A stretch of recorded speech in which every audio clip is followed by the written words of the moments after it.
ഒരു കൊടും ക്രിമിനലിനെ കയ്യിൽ കിട്ടിയാൽ ഒരു ജയിലിൽ എങ്ങനെയായിരിക്കും അയാളുടെ പെരുമാറ്റം എന്നത് ആ കാലത്തും വളരെ പ്രധാനമാണ്. ആ കാലം കഴിഞ്ഞപ്പോൾ പിന്നീട് ലൂസായി. പിന്നീടാണ് ഇയാൾക്ക് ഹണിമൂൺ പീരീഡ് അവിടെ ഉണ്ടായതെന്ന് തോന്നുന്നു. അത്രമേൽ നമ്മളൊക്കെ താഴി വെച്ചിരിക്കുന്ന പോലെ, നമ്മളല്ല ഞാൻ താഴി വെച്ചിരിക്കുന്ന പോലെ അങ്ങനെ നിൽക്കുന്ന ഒരാൾ എങ്ങനെയാണ് ജയിലിൽ അതീവ സുരക്ഷാ മേഖലയിൽ വധശിക്ഷയ്ക്ക് 2 കോടതികൾ ശിക്ഷിച്ച ഒരാൾ പിന്നീട് ആ വധശിക്ഷ കഠിന തടവായി മാറ്റപ്പെട്ട പക്ഷെ ജീവപര്യന്തം തടവ് തുടരുന്ന രതീഷ് മാധ്യമങ്ങൾക്ക് മുന്നിൽ ടാറ്റ കൊടുക്കുകയാണ് ഗോവിന്ദചാമി. ഇതാ ഇപ്പോൾ പോയൊരു ദൃശ്യമാണ്. നമുക്ക് പണ്ടത്തെ കാലമൊക്കെ ഓർമ്മയുണ്ടാകും. പുറത്തിറങ്ങുമ്പോൾ പോലും പലരെയും ഭീഷണിപ്പെടുത്തുന്നൊരു ഗോവിന്ദചാമി യാതൊരു കൂസലുമില്ലാതെ പോലീസ് ഉദ്യോഗസ്ഥർക്ക് മുന്നിലും കോടതിക്ക് മുന്നിലും മാധ്യമങ്ങൾക്ക് മുന്നിലും നിൽക്കുന്ന ഗോവിന്ദചാമി എന്ന കൊടും കുറ്റവാളി. അയാൾക്ക് ഇപ്പോഴും ഒരു മാറ്റവും ഇല്ല എന്ന് എടുത്തു പറയുകയാണ്. അത്രമേൽ നല്ല മനോധൈര്യമല്ലേ ജയിലിൽ കിട്ടിയത്? അതേക്കുറിച്ചാണ് ഞാൻ പറഞ്ഞത്. അത്രമേൽ നല്ല മനോധൈര്യമാണ്. ആദ്യത്തെ ഒരു പീരീഡ് മാത്രമായിരിക്കാം ഒരു പക്ഷേ കൊടും കുറ്റവാളിയാണ്. ഇങ്ങനെ ഒരു കേസിനെ പറ്റിയാണ്. അവിടുത്തെ തടവുകാരിൽ പലരും സാഹചര്യം കൊണ്ട് കുറ്റവാളികളാവുന്നവരുണ്ടാകാം. പെട്ടെന്നുള്ള പ്രകോപനത്തിൽ കൊലപാതകങ്ങൾ ഉൾപ്പെടെ ചെയ്തവരുണ്ടാകാം. കൊടും കുറ്റവാളികൾ വേറെയും ഉണ്ടാകാം. ഇങ്ങനെ പല കാറ്റഗറി ഉണ്ടല്ലോ. അവരെ നല്ല ജീവിതത്തിലേക്ക് ഭാവിയിൽ നയിക്കുക എന്നതാണല്ലോ ജയിൽ എന്നത് കൊണ്ട് അർത്ഥമാക്കുന്നത്. അല്ലാതെ തടവുകൊള്ളികളെ കാരാഗ്രഹത്തിൽ അടച്ചിട്ട് പട്ടിണിക്കിടുന്നതല്ലല്ലോ ആധുനിക കാലത്തെ ജയിൽ. അവരെ നല്ല ജീവിതത്തിലേക്ക് തിരുത്താനുള്ള പ്രചോദനമാണല്ലോ.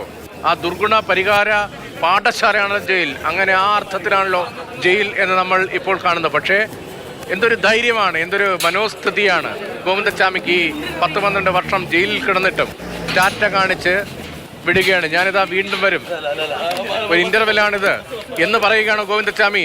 എന്തോന്നരത്തിൽ അത്രമേൽ സുഖലോലുപതയിൽ ആ ജയിലിൽ കഴിയാൻ കഴിഞ്ഞു. നിയമപരമായി അവകാശമുണ്ട്, മനുഷ്യന് ഭക്ഷണം കഴിക്കാൻ അവകാശമുണ്ട്, കിടന്നുറങ്ങാനുള്ള അവകാശമുണ്ട്.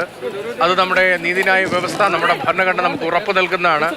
ആ അവകാശങ്ങളൊക്കെ ഗോവിന്ദചാമിക്കും ഉള്ളപ്പോഴും ഒരു കൊടും ക്രിമിനൽ ഇത്ര ആത്മവിശ്വാസത്തോടു കൂടി ജയിൽ ചാടുന്നു, അവിടുത്തെ പഴുതുകൾ കണ്ടുപിടിക്കുന്നു. അയാൾക്ക് ആരെല്ലാം സഹായം ചെയ്തു.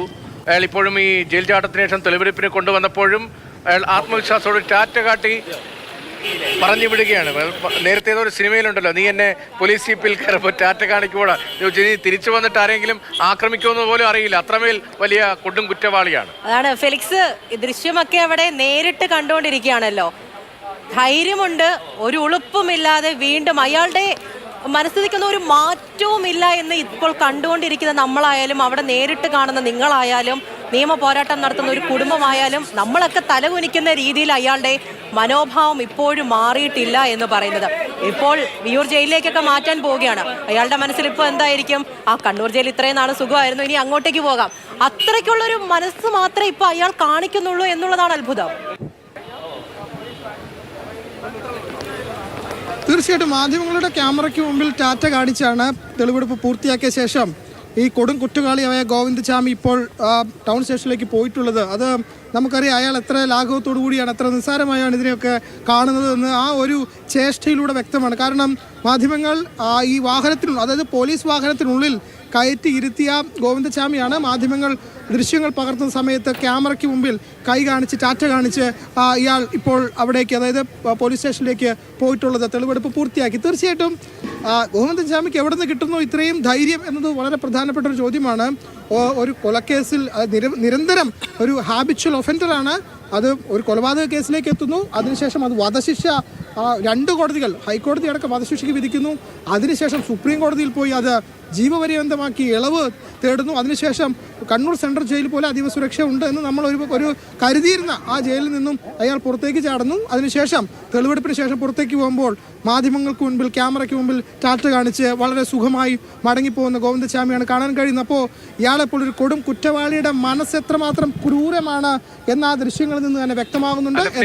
ദൃശ്യങ്ങൾ കാണുമ്പോൾ ടാറ്റ കാണിച്ചു കഴിഞ്ഞിട്ട് പല്ലിട കുത്തുന്നുണ്ട്. ഇതാ നല്ല ബിരിയാണി വല്ലതും കിട്ടിയോ ഗോവിന്ദചാമിക്ക്?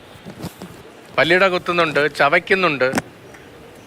നമ്മൾ എപ്പോഴും അന്നത്തെ ഈ വിധിന്യായത്തിന് ശേഷം, വധശിക്ഷ ഒഴിവാക്കിയതിന് ശേഷമുള്ള ചർച്ചകളിലും നമ്മുടെ പൊതുസമൂഹത്തിലെ ചർച്ചകളിലും സമൂഹ മാധ്യമ ചർച്ചകളിലുമൊക്കെ ഇയാളെ നല്ല ഭക്ഷണം കൊടുത്ത് ജയിലിൽ ഊട്ടി വളർത്തട്ടെ, അതാണല്ലോ ഉദ്ദേശം എന്ന ചോദ്യമൊക്കെ ഉണ്ടായിരുന്നു. ഇപ്പോൾ നമ്മുടെ നിയമവ്യവസ്ഥകളെ തള്ളിക്കൊണ്ടല്ല അത് പറയുന്നത്. പക്ഷെ അങ്ങനെ ഒരു വികാരം നമ്മുടെ എല്ലാവരെയും മനസ്സിലുണ്ടായിരുന്നു. ഇതാ പല്ലിട കുത്തി ചവച്ച് നിൽക്കുകയാണല്ലോ. ഇയാൾക്ക് നല്ല ഭക്ഷണമൊക്കെ കിട്ടിയോ? ജയിലിൽ നല്ല ഭക്ഷണമായിരുന്നു. അവരെ കിണറ്റിൽ ചാടിയതിനു ശേഷം അവിടെ നിന്ന് തൂക്കിയെടുത്തതിന് ശേഷം അയാളുടെ ശരീരത്തിൽ പരിക്കൊന്നുമില്ല, ഇയാൾക്കൊരു ആയാസവും തോന്നുന്നില്ലല്ലോ. ഒരു കുറ്റബോധമോ അങ്ങനെ ഒരു മനസാക്ഷി ഒന്നുമില്ല എന്ന് നമുക്കറിയാം ഗോവിന്ദചാമിക്ക്. പക്ഷേ ഈ കാലയളവിലുള്ള ജയിൽവാസം അയാൾക്ക് ഏതെങ്കിലും തരത്തിലുള്ള മാനസാന്തരം ഉണ്ടാക്കിയോ എന്ന ചോദ്യത്തിന് ഈ ഒറ്റ ദൃശ്യങ്ങളിൽ നിന്ന് മനസ്സിലാക്കാൻ സാധിക്കും. ഒരു കൂസലുമില്ല. താൻ ഇനിയും, അതായത് ഹാബിച്വൽ ഒഫൻഡർ ആയതുകൊണ്ട് തനിക്ക് എന്തോ ലൈസൻസ് കിട്ടിയതുപോലെയാണ് ഗോവിന്ദചാമി പെരുമാറുന്നത്. ആ ദൃശ്യമാണ് നമുക്ക് മുൻപിലേക്ക് വന്നത്. അതായത് നമ്മൾ മാധ്യമങ്ങൾക്ക് മുമ്പിൽ ടാറ്റ കാണിച്ച്, അതായത് തെളിവെടുപ്പൊക്കെ പൂർത്തിയാക്കി ഇനിയും വരാം എന്ന് ടാറ്റ കാണിച്ച് ഇയാൾ പോവുകയാണ്. അപ്പോൾ ഇതാണ് ഈ കുറ്റവാളിയുടെ മനസ്സ്. അത്രയും ക്രൂരമാണ് ആ മനസ്സ്. അത്രയും നിഷ്ഠൂരമായ ഒരു കൊലപാതകം ചെയ്ത, അതിലും അപ്പുറത്തേക്ക് ധാരാളം ക്രിമിനൽ കേസുകളിൽ പ്രതിയായ ഒരു വ്യക്തി കൂടിയാണ്. അപ്പോൾ അയാൾക്ക് ഇതൊന്നും ഒരു ബാധകമല്ല. അങ്ങനെയും നമ്മുടെ നാട്ടിൽ കുറേ മനുഷ്യന്മാരുണ്ട്. അതിലൊരാളാണ് ഈ ഗോവിന്ദചാമി എന്ന് നമുക്ക് ഇപ്പോഴത്തെ സാഹചര്യത്തിൽ പറയേണ്ടി വരും. ഏതായാലും യാതൊരു കുറ്റബോധവുമില്ല. അതായത് ജയിലിൽ നിന്ന് പുറത്തു ചാടി, താൻ വേണേ ഇനിയും ജയിലിൽ നിന്ന് പുറത്തു ചാടാം. ഇതൊക്കെ ഒരു നിസ്സാരം, അല്ലെങ്കിൽ ഇതൊന്നും തന്നെ ബാധിക്കുന്നതല്ല, ഒരു നിയമങ്ങളും തന്നെ ബാധിക്കുന്നതല്ല എന്ന രീതിയിലാണ് ഗോവിന്ദചാമിയുടെ ചേഷ്ടകൾ, അയാളുടെ പെരുമാറ്റങ്ങൾ. അതുകൊണ്ട് ഇയാൾ പറയുന്ന കാര്യങ്ങൾ പോലും, അതായത് ഈ തെളിവെടുപ്പിന് ശേഷം ഈ നേരത്തെ ചോദ്യം ചെയ്യൽ നടത്തിയിരുന്നു, ആ ചോദ്യം ചെയ്യലിൽ പോലും വ്യക്തമായൊന്നും കാര്യങ്ങൾ പറയുന്നില്ല. അയാൾക്ക് പറയാൻ തോന്നുന്ന കാര്യങ്ങൾ പറയുന്നു. പോലീസ് അതുകൊണ്ട് തന്നെ പൂർണ്ണമായും ആ മൊഴികളൊന്നും തന്നെ മുഖവിലയ്ക്ക് എടുത്തിട്ടുമില്ല. അതിലും ഗോവിന്ദചാമിയെ പോലെ ഒരു പ്രതി അല്ലെങ്കിൽ ഒരു കുറ്റവാളി അയാൾ തടവ് ശിക്ഷയ്ക്ക് വിധിക്കപ്പെട്ട ജയിലിൽ കഴിഞ്ഞ സമയത്ത് പോലും യാതൊരു തരത്തിലുള്ള മാനസാന്തരവും ഇയാൾക്കുണ്ടായില്ല എന്നതാണ്. അങ്ങനെ ഒരാൾക്ക് ഏതെങ്കിലും തരത്തിൽ സഹായം ലഭിച്ചിട്ടുണ്ടോ എന്നതാണ് പ്രധാനപ്പെട്ട ചോദ്യം. അതായത് ഒരു കൊടും കുറ്റവാളി, യാതൊരു തരത്തിലുള്ള മാനസാന്തരവുമില്ല. അയാൾ ജയിലിൽ കിടക്കുന്ന സമയത്ത് ആ മാനസാന്തരം ഇല്ലാതെ വീണ്ടും ജയിൽ ചാടുന്നു. അതിന് സഹതടവുകാരുടെയോ ജയിലിലെ ആളുകളുടെയോ ഏതെങ്കിലും തരത്തിലുള്ള സഹായം ലഭിച്ചോ, മനഃപൂർവ്വമായ സഹായം ലഭിച്ചോ എന്നതാണ് അറിയേണ്ടത്. ഒരുപക്ഷെ ഇപ്പോൾ നടപടി എടുത്തിട്ടുള്ളത് അവർക്ക് വീഴ്ച സംഭവിച്ചു എന്നതാണ്. കൂടുതൽ അന്വേഷണം നടത്തിയാൽ മാത്രമായിരിക്കും അത് സംബന്ധിച്ചുള്ള കൂടുതൽ വിവരങ്ങൾ ഇപ്പോൾ പുറത്തു വരിക. ഏതായാലും കണ്ണൂർ സെൻട്രൽ ജയിലിനകത്ത് എന്തും നടക്കും എന്നതാണ് ഏറ്റവും ഒടുവിലായി ഈ ഗോവിന്ദചാമിയുടെ ജയിൽ ചാട്ടം നമുക്ക് വ്യക്തമാകുന്നത്. നേരത്തെ തന്നെ ഈ മൊബൈൽ ജാമറുകൾ, അത് ഈ ഉപ്പ് ഉപയോഗിച്ചുകൊണ്ട് ഈ ജാമറുകൾ ഒക്കെ തന്നെ പ്രവർത്തനരഹിതമാക്കിയിരുന്നു. മാത്രമല്ല ധാരാളം മൊബൈൽ ഫോണുകൾ, സിമ്മുകൾ, ചാർജറുകൾ, ഈ ഇയർപോഡുകൾ, ഇതൊക്കെ തന്നെ ജയിലിൽ ആളുകൾക്ക് കിട്ടുന്നുണ്ട്.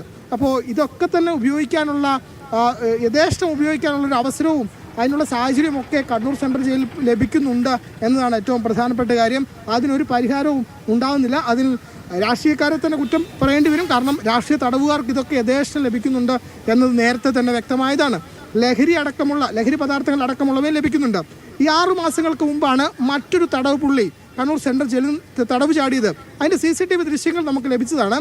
അയാൾക്ക് നൽകിയിരുന്ന ജോലി രാവിലെ പത്രം എടുക്കുക എന്നതാണ്. അങ്ങനെ അയാൾ രാവിലെ പത്രം എടുക്കാനായി കണ്ണൂർ സെൻട്രൽ ജയിലിൽ പുറത്തേക്ക് വരുന്നു. പുറത്തേക്ക് നിന്ന് പത്രം എടുക്കുന്ന സമയത്ത് ഒരു സ്കൂട്ടറിൽ മറ്റൊരാൾ ഇയാളെ സഹായിക്കാൻ വരുന്നു. ആ സ്കൂട്ടറിൽ കയറി ഇയാൾ രക്ഷപ്പെടുന്നു. പിന്നീട് ബംഗളൂരുവിൽ നിന്നാണ് ദിവസങ്ങൾക്ക് ശേഷം ഈ കുറ്റവാളിയെ പിടികൂടുന്നത്. അപ്പോൾ നമുക്ക് മനസ്സിലാക്കി ഇത്രയൊക്കെ ഉള്ളൂ സുരക്ഷ, അല്ലെങ്കിൽ ഇത്രയും ലഘൂകരിച്ചാണ് ഇതിനെയൊക്കെ കാണുന്നത് എന്നതാണ് ഏറ്റവും പ്രധാനപ്പെട്ട പ്രശ്നം. ഏതായാലും ഗോവിന്ദചാമിക്ക് ഒരു കൂസലുമില്ല.